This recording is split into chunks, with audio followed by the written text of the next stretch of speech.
ছাত্ৰ ছাত্ৰীসকল আজি আলোচনা কৰিম ক্লাছ 6 ৰ অনুশীলনী 12 বি 1 নম্বৰ প্ৰশ্ন। 1 নম্বৰ প্ৰশ্নত কৈছে কোন মাপকৰ সহায়ত তলত দিয়া মাপৰ একোটা কোণ অংকন কৰি ৰুল মাৰি আৰু কম্পাছৰ সহায়ত ইয়াৰ সৰ্বসম একোটা কোণ অংকন কৰা।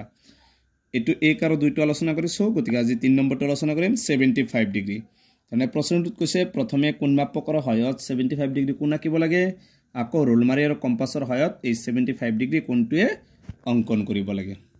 প্ৰথমে কোন মাপকৰ সহায়ত কৰিম, গতিকে এটা ৰেখাখণ্ড আঁকি লওঁ।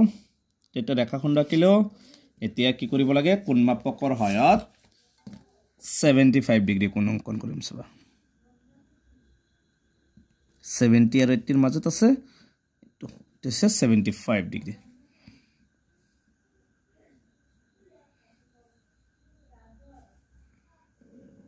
কে সংযোগ কৰি দিবা, this is 75 ডিগ্ৰী কোণ। সেম একে কোণ আকৌ আমাক কৈছে কম্পাছ আৰু ৰুল মাৰিৰ সহায়ত অংকন কৰিব লাগে। প্ৰথমে স্কেলৰ সহায়ত এটা ৰেখাখণ্ড আঁকি লওঁ, এনেকৈ ৰেখাখণ্ড আঁকি ল'বা।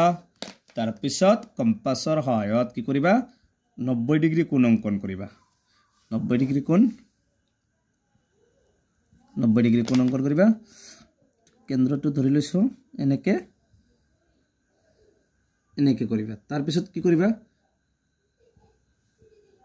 য'ত লগ লাগে লৰচৰ হয়, কম্পাছটো অলপ ভাল কম্পাছ ল'বা।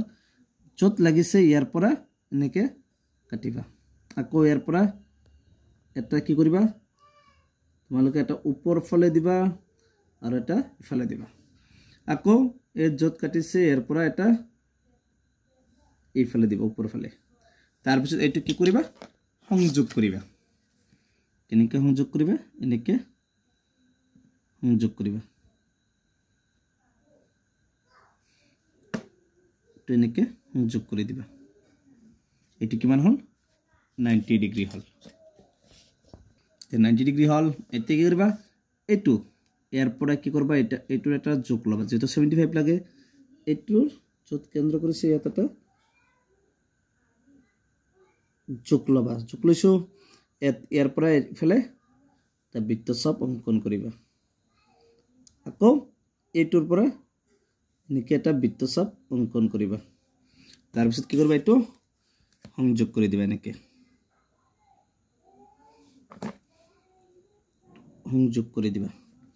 এইটোৰ নাম দিব পাৰিবা A B C D E.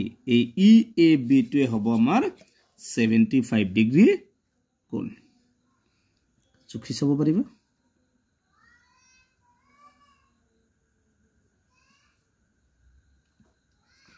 চাবা এইটো 70 আৰু 80 ৰ মাজত আছে, অলপ লৰচৰ হৈছিল, একদম ইকুৱেট হ'ব। তোমালোকে ভালকৈ কৰিবা। গতিকে এইটো হৈছে ৰুল মাৰি আৰু কম্পাছৰ সহায়ত 75 ডিগ্ৰী কোণ অংকন। ইয়াত কোণ ই এ বি সমান কিমান হ'ব 75 ডিগ্ৰী। গতিকে এইটো হৈছে 1 ৰ 3 নম্বৰটোৰ এনচাৰ। গতিকে ইয়াৰ পিছৰ ভিডিঅ'ত 140 ডিগ্ৰীটো অংকন কৰিম।